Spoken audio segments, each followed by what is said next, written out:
და დავბრუნდით პირდაპირ ეთერში. საქართველოს უნივერსიტეტში ქართულ-ამერიკული კინოაკადემია იხსნება. საქართველოს უნივერსიტეტმა დაარსა ქართულ-ამერიკული წარმოების კინოაკადემია, რომელიც მოიცავს მოკლევადიან სასერტიფიკატო კურსებს. სულ მალე ჩაეშვება სამაგისტრო პროგრამაც.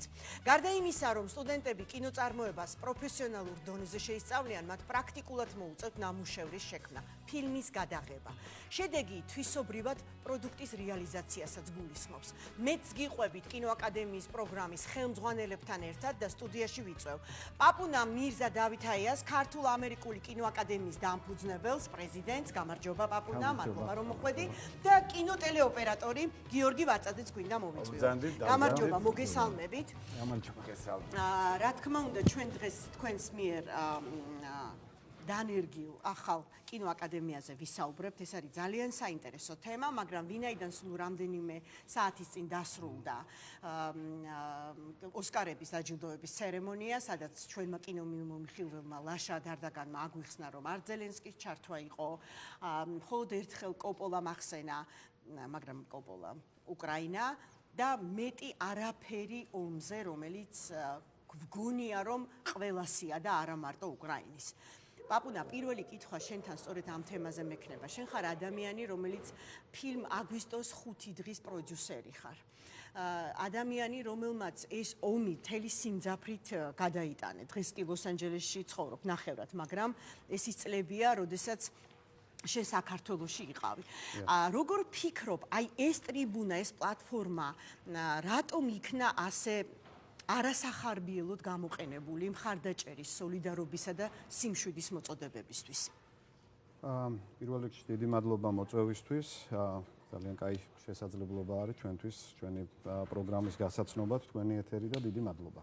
რაც შეეხება კითხვას, ამერიკაში ცოტა ხანი მაინც ვისაც უცხოვრია, დამეთანხმება ალბათ იმაში, რომ იქიდან ცოტა სხვანაირად უყურებენ ხოლმე სხვა კონტინენტებზე მიმდინარე მოვლენებს. რაღაც თვითონ ამერიკული საზოგადოება არის რაღაც საკუთარ თავზე კონცენტრირებული საზოგადოება, self-centered, რასაც ეძახიან, თავის თავი არის მათთვის ცენტრი.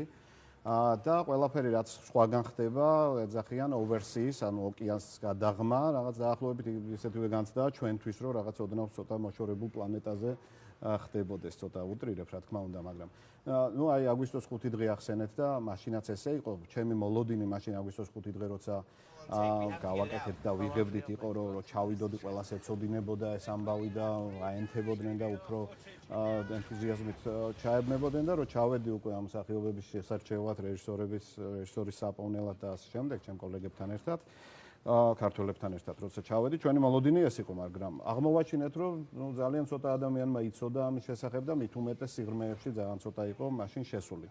ეს შეეხებოდა რუსეთის შემოჭრას საქართველოში და ოკუპაციის მცდელობას, მაგრამ ახლა ჩვენ ვხედავთ, რომ გურის სიმსხვილის ომს ხომ ძალიან ახლოს ნატოს საზღვრებთან, ძალიან მასშტაბურ სამხედრო ქმედებებს და ძალიან ბევრ ტოლვილს, რომელიც მთელ სოფლიოში ჩავიდა, არა მარტო ევროპის ქვეყნებში. ისინი არ აღიქვავენ ამას იგივე სიმძაფრით, როგორც აღვიქვავთ ჩვენ.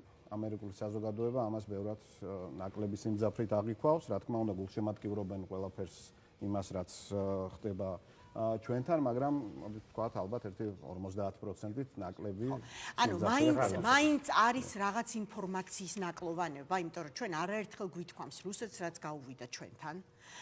შემდეგი ნაბიჯი დასავლეთისკენ არის და არავინ არ ვიცით თუ იქ გამარჯვებას მიაღწია და ღმერთმა არქმნას რა მოყვება კიდე, ხო, ამას. გასაგები, ანუ ვერათ ვიცნობიერებენ იქ ასე თუ ადამიანი, რომელიც ნახევრად ბევრად ნელა ხდება ეს პროცესი. აი, იგივე მეორე მსოფლიო ომი რო გავიხსენოთ, მეორე მსოფლიო 4 წლის დაწყებული იყო, როცა ამერიკამ როგორც იქნა საზოგადოება მოემზადა იმისთვის, რომ ჩაბმულიყო, ამას დაჭირდა სამწუხარო ამბავი, რომ პერლ-ჰარბორი დაუბომბეს და უკვე ამერიკელები დაიხოცნენ და ამან გამოიწვია ამერიკის საზოგადოების გამოფხიზლება და მზაობა იმისათვის, რომ ესენი უფრო აქტიურად და პირდაპირ ჩაბმულიყვნენ. ანუ მოდი ახლა დაუბრუნდეთ მთავარ მიზეზს, რის გამოც მოგიწვიეთ გადაცემაში. პაპუნა, მოდი აგვიხსენი ახლა ქართულ-ამერიკული კინოაკადემია, რომელიც საქართველოს უნივერსიტეტში დაფუძნდა, რას მოიცავს, როგორ შეიძლება დააინტერესოს სწავლის მსურველები, რომ გაიარონ იქ მოკლე თუ გრძელვადიანი კურსები.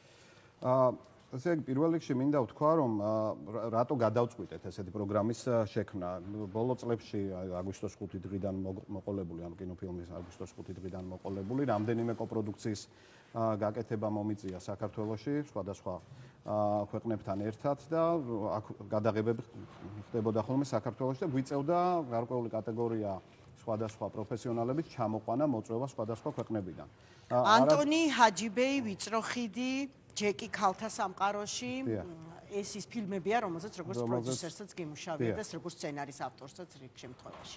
დიახ და ამ ფილმებზე მუშაობის დროს აღმოვაჩინე, რომ არის გარკვეული პროფესიები, რომელიც ყავს ჩვენ ეს პროფესიონალები, მაგრამ ოდნავ რაღაც განსხვავებული სტანდარტის ბოლომდე ვერ იმუშაებენ, თქვათ, ამერიკელ რეჟისორთან ან ფრანგ რეჟისორთან და ვიფიქრე, რომ რატომაც არ გავაკეთოთ ჩვენთან პროგრამა, რომელიც გამოზრდის ადამიანებს, რომლებიც საკადრისად დახვდებიან ამ უცხოურ კოპროდუქციებს. მით უმეტეს ეს კოპროდუქციები მატულობს საბედნიეროდ, საქართველოს ძალიან პოპულარული ადგილი ხდება ფილმის გადასაღებად.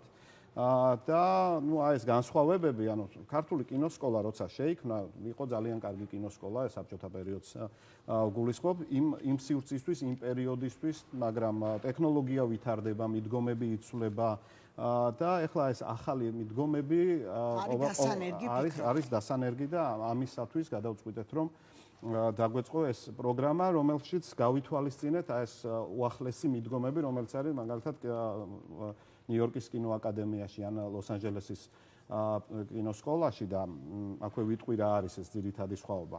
ანუ მიდგომა მათი კინოსადმი არის უფრო ჰოლისტური, უფრო როდესაც ადამიანი მიდის კინომეწარმის პროფესიის დასაუფლებად, ის არ სწავლობს მხოლოდ პროდიუსინგს მაგალითად. ის სწავლობს ასევე რეჟისურას, ასევე კინოკამერის ხელოვნებას, ასევე set designs, კინოს მხატვრობას.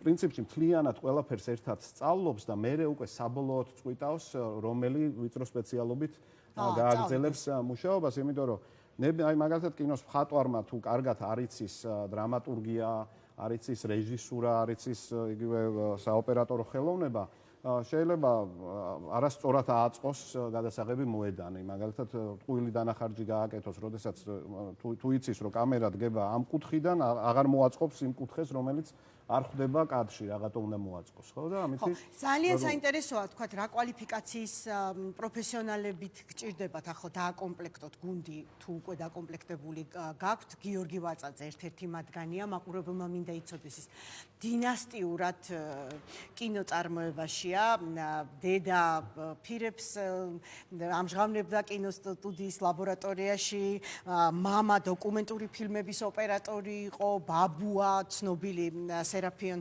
ვაწაძე, რომელიც კალატოზოვთან იმუშავა ჯერ ფილმზე ლურსმანი ქუსხში და მერე წლების განმავლობაში იყო თავარი მხატვარი, ხომ, კინოსტუდიის გარდაცვალებამდე, რამდენიმე ათეული წელი. გიორგი, მე მიხარია, რომ შენ ასეთ საქმეს უდგახარ სათავეში, მაყურებელმა მინდა იცოდეს, ჩვენ ერთად ვიმუშავეთ წლები რუსთავიორზე, ის არაერთ სატელევიზიო არხზე მუშაობდა და ბოლო წლები ძალიან აქტიურად კინოშიც, ხო? აი, რა ჭირდებათ დღეს? პაპუნამ უკვე ახსნა, ხო, როგორც პროდიუსერმა. ტელე და კინოოპერატორი ხარ და გითხარი, რა ცოდნას მიიღებენ ქართულ ამერიკულ კინოაკადემიაში შენი ფრთის ქვეშ აღზრდილები? ცოდნა აუცილებლად თეორიული ცოდნა, რაც აუცილებლად საჭიროა ოპერატორისთვის, რასაც არის თქვა დიაფრაგმა, ფოკუსი, კადრის აწყობა, კომპოზიცია, ასევე ამას ყველაფერს მე როგორც აი პაპუნასთან მოვილაპარაკეთ ეს, რომ დაიწყება ყველაფერი პირველი დღიდან პრაქტიკით. ანუ პირველი დღიდან სტუდენტს ექნება კამერა ხელში. არ იქნება ისე, რომ აი თქვათ ერთი თვე ვკითხულობთ თეორიას და მერე ვიღებთ კამერას. არა. დიაფრაგმა, აგერ კამერა, გავასწოროთ დიაფრაგმა, შევხედოთ რა საკეთებთ. შესაფერისი ტექნიკა აქვს უკვე საქართველოს უნივერსიტეტს? კი, ჩვენ შევიძინეთ საკმაოდ კაი აპარატურა იმისთვის, რომ სტუდენტმა ისწავლოს, ეს არის, ორი კამერა გვაქვს, განათება გვაქვს, კაი ოპტიკა გვაქვს, ასე რომ გაქვთ სამაგისტრო ვთქვათ, კურსი აბსოლუტურად. ჩასაშვები, მაგრამ მოკლე კურსები გაქვთ უკვე, ხო? და მიღებაა გამოცხადებული. ვიცი რომ პირველი ნაკადისთვის რაღაცა სპეციალური ძალიან მიმზიდველი შეთავაზებაც არის. დიახ, ესე იგი, პირველ რიგში მაისში ვიწყებთ ჩვენ სასერტიფიკატო კურსებს, ეს იქნება სამთვიანი კურსები. ბაზა, რა თქმა უნდა, არის საქართველოს უნივერსიტეტში, სააკაძის მოედანზე. 70%-იანი ფასდაკლებით პირველ ნაკადზე. ვფიქრობთ, რომ ეს არის ძალიან მნიშვნელოვანი, რატომ? ჩვენ უკვე სამაგისტროს ვიწყებთ სექტემბრიდან, მაგრამ ადამიანებს შეუძლიათ მოვიდნენ და ეს სასერტიფიკატო კურსი გაიარონ იმათმა, ვინც შეიძლება ბოლომდე არ იყოს დარწმუნებული, უნდა თუ არა 2 წელი დახარჯოს ამაზე. აი, აქ უკვე გემოს გაუგებს რას ისწავლის ჩვენთან. იმუშავებენ მართლა ძალიან კარგი აპარატურით, ეს არის ვინც ერკვევა აპარატურაში Black Magic-ის უახლესი კამერები და ოპტიკა და ამ პროფესიაში, ზოგადად სახელოვნებო პროფესიებში ყველაზე მნიშვნელოვანი მაინც არის ეგრეთ წოდებული პორტფოლიო და ნამუშევარი, რაც ადამიანს აქვს გაკეთებული. ამ შემთხვევაში მოკლემეტრაჟიანი ფილმი იქნება ალბათ, ხო? სამსახურის საპოვნელად იქნება ეს თუ სიტყვა სამაგისტროზე ჩასაბარებლად. ამ კურსაც ესენი დაამთავრებენ, სასერტიფიკატო კურსი სრულდება მოკლემეტრაჟიანი ფილმით, რომელსაც იღებენ, როგორც გითხარით, ძალიან კარგი აპარატურით, ძალიან კარგ სამონტაჟო მაგიდებზე დაამონტაჟებენ და უკვე ექნებათ რაღაცა, რითაც შეეძლებათ ან სამსახური იპოვონ, ან გააგრძელონ სწავლა. და ჩემი პროფესიული შეკითხვა, იმიტომ რომ მე ძალიან გული მწყდება, იმიტომ რომ ჩემ დროს ეს არ იყო, ნინო, როცა ჩვენ ვსწავლობდით, უბრალოდ ვსწავლობდით. კინო, დრამა, მე დავამთავრე თოჯინების ფაკულტეტი, მაგრამ კინო ჩემთვის არ არსებობდა. ეხლა რა შეკითხვა მინდა რომ დავსვა. როდესაც მე მსახიობი მოვდივარ თქვენთან გადასაღებ მოედანზე. მე არ ვიცი აბსოლუტურად არც გამივლია კლასი, რომ ვიმუშაო კამერასთან, გიო. და რამდენად ეძლევა მსახიობს, ანუ იმ კონკრეტულ ადამიანს, რომ კონკრეტულად კარგად ჩაიშალოს იმ თემებიდან და ისწავლოს ეს კამერასთან მუშაობა, რაც ძალიან მნიშვნელოვანია. იმიტომ რომ ხანდახან გიოს უშლიდით ხოლმე ჩვენ ნერვებს, რომ კამერასთან ანუ კამერასთან სხვა სამუშაოა, რომელსაც ამ დიდ რეალურად რა მიმართულებით გამოზრდით ადამიანებს, პროდიუსერები, ხო? ოპერატორები, სცენარისტები, რომელიც მე ჩაიშლება კონკრეტულად ის ერთი არჩეული მექნება, თქვა. სამსახიობო ჯერ არა გვაქვს, თუ კითხვა მაგრამ კამერასთან მუშაობს, მაგრამ თვითონ ანუ რეჟისურის ნაწილში, რა თქმა უნდა, ისწავლება მსახიობთან მუშაობა. ანუ დამეთანხმებით, რომ მსახიობისთვის მნიშვნელოვანია რეჟისორმა მისცეს სწორი მიმართულებები, ხო? ანუ ამას ვასწავლით რეჟისურის ნაწილში, რა თქმა უნდა. და ნიჭიერი მსახიობი თუ მოხდება კარგ რეჟისორთან, საერთოდ პრობლემა არ ექნება კამერასთან მუშაობის, რა თქმა უნდა, ეს უკვე რეჟისორის საქმეა და ამაზე მსახიობი დიდად თავს არ უნდა იძაბავდეს ალბათ, როდესაც კარგ მსახიობთან, კარგ რეჟისორთან მოხდება და ჩვენ ამის გარანტიას ვიძლევით, რომ ჩვენს კურსდამთავრებულებს ექნებათ ამის ძალიან კარგი ცოდნა და გამოწვევა. გიორგი, იცი რა მინდა კითხო, გარდა იმისა, რომ მოუყევით მაყურებელს აუხსენით, ის ზურგს გიმაგრებს შენი ოჯახური ტრადიციები კინოში მოღვაწეობის, მაგრამ მაყურებელმა ასევე მინდა იცოდეს, რომ გიორგი ვაწაძეს აქვს პედაგოგიური გამოცდილებაც. ერთ-ერთი მედია სკოლიდან ეს ბევრმა იცის ჩვენ სფეროში ზურაბ-ორშქმელის სკოლა, სადაც შენ ასევე პედაგოგად გაქვს ნამუშევარი და რომელიც გვაწვდის ერთ-ერთ საუკეთესო კადრებს მედიას დღეს.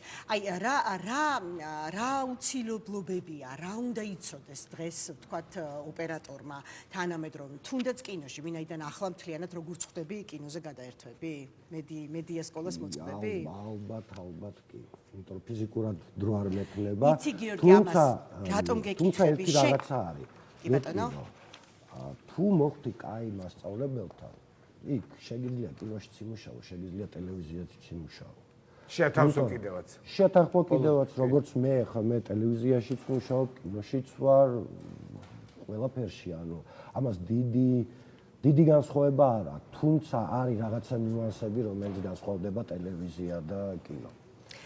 და მით უფრო რომ შენი შვილიც კინორეჟისორია, თეა ვაწაძე, რომელმაც გადაიღო პირველი სადებიუტო ფილმი. არა, 40 ასე არის, ხო, ჩვენ მეტი გვინდა ვიცოდეთ თქვენზე, ვინ აღზრდის იმ ახალგაზრდებს, ხო? თქვენი ქალიშვილი, რომელმაც პირველი ფილმი 45 მე მგონი ასე ქვია მის ფილმს, ხო, 12 ფესტივალზე უკვე წარმოჩინდა, საკმაოდ კარგი ყურადღების ფოკუსშია და თქვენ ყველაზე უკეთ ხვდებით ასევე ახალგაზრდებს, თქვა რა ცოდნა ჭირდებათ ამ ეტაპზე, ხო, ამ მიმართულებით. იცი როგორ რაღაცაა, სიმართლე გითხრა, ხანდახან ლექციაზე ან პრაქტიკულ დავალებაზე მე ვსწავლობ იმადგან. იმიტომ რომ ახალგაზრდებს, ჩვენ ახალგაზრდებს კიდე სხვანაირი ხედვა აქვთ უკვე. როგორ მოხდა და რატომ მოხდა სიმართლე გითხრა არ ვიცი, მაგრამ ძალიან დიდ ვიზუალურ მასალას იმადგან რაღაცა ნიუანსებს ხედვას, ანუ რას გულისხმობ, ხო? როგორ უყურებენ სამყაროს, როგორ აღიქვავენ იმას. იმიტომ რომ ეს ყველაფერი ემოცია, ემოციიდან მოდის, ხო, ყველაფერი.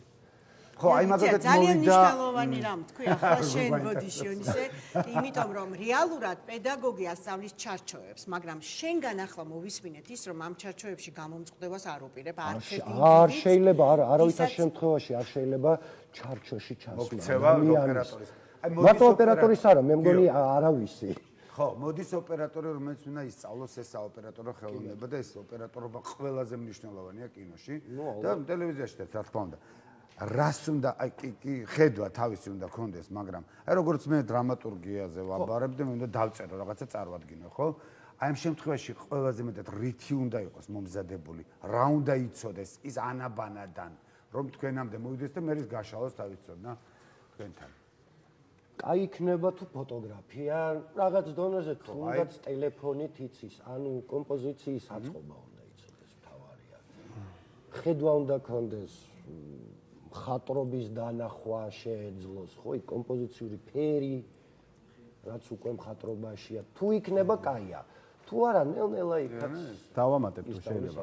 ჩვენ გვექნება ორი ჯგუფი, ერთი არის დამწყებებისთვის, მეორე არის წინწასულებისთვის, advanced ეგრეთ წოდებული და მიღება ხდება გასაუბრებით და პორტფოლიოთი. ანუ ჩვენ თავიდანვე ვნახულობთ ადამიანებს, რამდენად აქვთ გარკვეული ვიზუალური ხედვა ჩამოყალიბებული, მათ შორის აი დრამატურგია ახსენეთ და შეიძლება ადამიანს ვიზუალური ხედვა არ ქონდეს ჩამოყალიბებული, მაგრამ წერდეს კარგად და კარგი დრამატურგიული უნარები ქონდეს. მოკლედ ეს ამ ყველაფრის მიხედვით ადამიანები განაწილდებიან ამ ორ ჯგუფში.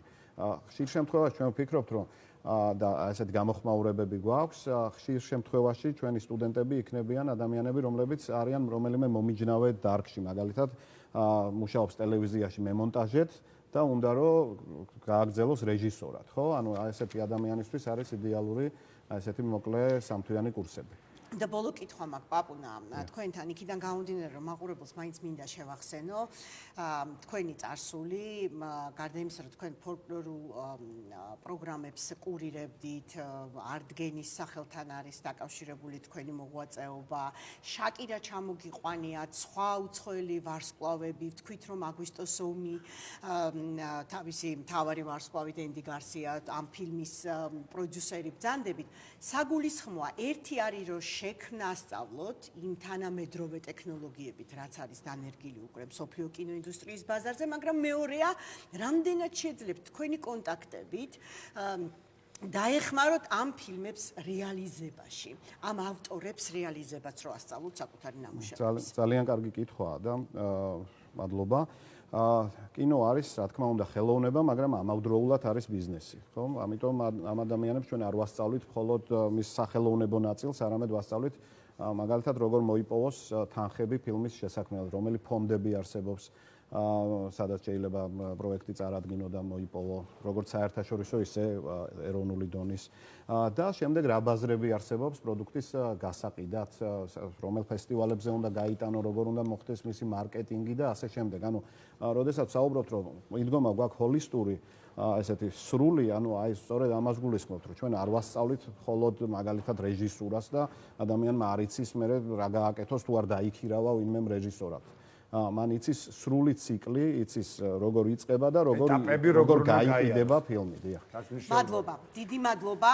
მაშასე მაყურებელს შევახსენებ, რომ ჩვენ დღეს გაგაცანით უახლესი პროგრამა ქართულ-ამერიკული კინოწარმოების აკადემიისა, რომელიც საქართველოს უნივერსიტეტის ბაზაზე დაფუძნდა.